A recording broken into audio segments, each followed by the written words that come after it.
shooting Sunday morning, where it happened and what police are saying about the case.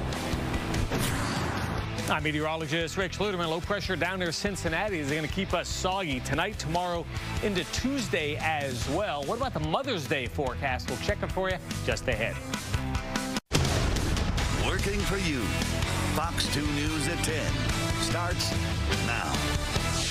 Tonight, Detroit police are investigating a fatal shooting on the city's west side, claiming the life of one man. Hello and welcome to Fox 2 News at 10. I'm Dave Spencer. And I'm Hillary Golston. At least one person who was believed to be involved was being interviewed by detectives this morning. Police say at least one person also lived there, but beyond that, a lot of unanswered questions. Fox 2's Camille Amiri joins us live from Detroit with the latest. Camille, what can you tell us? Yeah, police did hold a press conference this morning, but they did not divulge a lot of information. Take a look.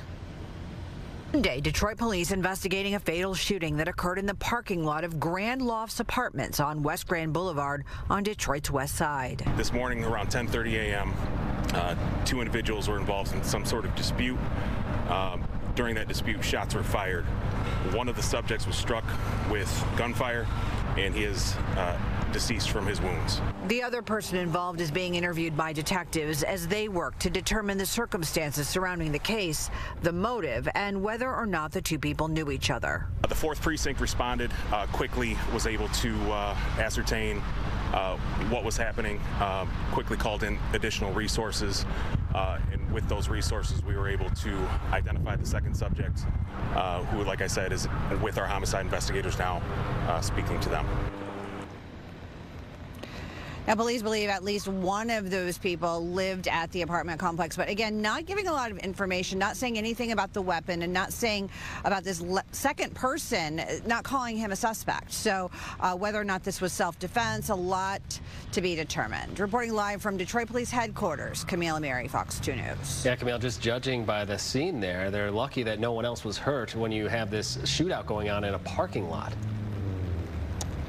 Yeah, and we had video of them talking to witnesses, obviously what people saw. If anybody was in that area, police would like to hear from them. But yeah, thankful that no one else was hurt and that police were able to get there quickly and take that second person, I don't want to say into custody, but take him in for questioning to kind of sort this whole thing out. Dave, back to you. Thank you very much for that report, Camille. A strange and tragic story developing tonight. A man walks into a Detroit police precinct and confesses he killed his wife with a sword. Police say the man in his 60s walked in around 4:30 this morning and is now behind bars. Officers went to the home on Conley Street near 7 Mile, and that's where they found the woman's body. They arrived at the location. They found a door unsecured. They made entry and went to an upstairs bedroom where they found the deceased. And although the suspect is in custody, police are still asking anyone with information to come forward. Detroit police are also investigating a shooting on the city's west side. This happened on Schaefer Highway overnight. Police say a fight between two men led to shots being fired. One of the men was arrested and 2 guns were recovered. The victim was taken to the hospital in critical condition at last check. East Point police are still looking for the person who apparently fired shots and killed someone at a Foot Locker. This happened Saturday afternoon near 8 Mile and Kelly. 4 people were shot, 2 were killed. According to investigators, a fight led to the shots being fired. Police say the suspect is still on the run, last seen driving a black 4-door sedan. If you have any information, please reach out to East Point Police. And here's a news alert out of Detroit. Detroit police are searching for a missing 16-year-old girl. Tayana Martin was last seen on Stoddard Street on Saturday. Martin is 5'3" with brown eyes and black hair. She was last seen wearing a camo ski mask, blue and pink zip-up shirts with black leggings and white shoes. Anyone with information is asked to call police or Crime Stoppers. That number is 1-800-SPEAK-UP. You will always remain anonymous.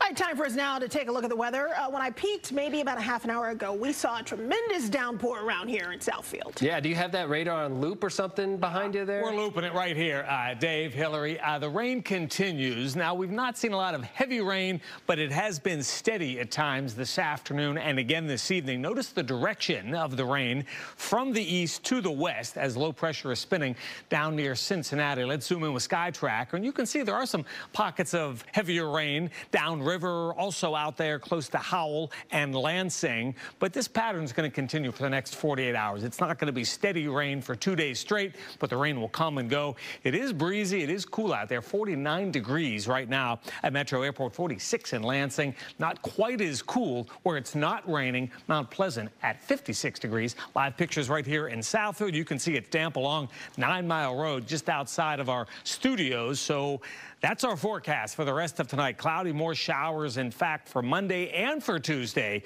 we're going to have showers continue. Now, Wednesday, we're going to start to dry out, and the weather looks a lot nicer for late this week, including the Mother's Day weekend. Remember, always get the latest forecast. Check the radar, the numbers right there on the Fox 2 Weather app. You can download it for free in the App Store or in Google Play. Dave, we'll see you in 15. All right, thank you, Rich.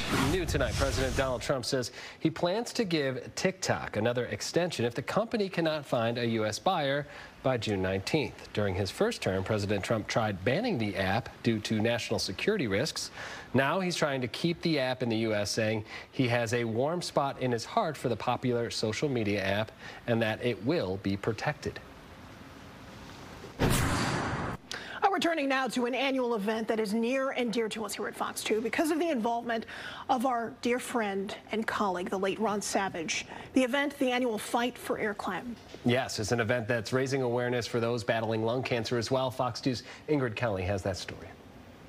Karen Undiem had no idea she was facing a major medical challenge. I had no symptoms at all. I drank from my bottled water one day. I swallowed funny. It made me cough, and I coughed up blood. The diagnosis was lung cancer. I went from thinking I was healthy to being diagnosed with stage 3 lung cancer. But Karen had a fighting chance thanks to events like the American Lung Association's Fight for Air Climb. It is a very important cause. Every dollar helps. All these funds help with research and treatment for lung cancer, along with immunotherapy to prevent it from returning. Every year, participants raise money to fight this disease by coming out to Comerica Park and climbing step after step. Many of the participants are firefighters, and when they climb, they gear up in all their equipment before hitting the steps. Well, this is about 60 pounds of gear. I've been training for this since, I want to say, November, December. With the respiratory issues and pollution, all the things going on currently, it's just good to spread some awareness. Year after year, one person who was dedicated to raising awareness about fighting lung disease was Fox 2 anchor Ron Savage, who died in 2017. Ron, who was also a volunteer firefighter, would climb steps during the event and serve as MC. At this year's event, an award was presented in his honor. We wanted to start the Ron Savage Award to recognize a firefighter every year who just goes above and beyond for the community. This year, that award goes to retired Troy firefighter David Basil. Congratulations. Oh, thank you. This is a real honor. You don't know, Ron was an amazing man. And moving forward, you can have a say in who gets the Ron Savage Award. Starting next year, we will take nominations from all the different fire stations. They can nominate who they think should win the award, and then we will take votes from the public. You'd be able to go to the Fight for Air Climb website and vote for the firefighter that you think should win the Ron Savage Award. And if you would like to make a donation to fight lung disease, you can go straight to fox2detroit.com for all the details. In Detroit, Ingrid Kelly, Fox 2 News.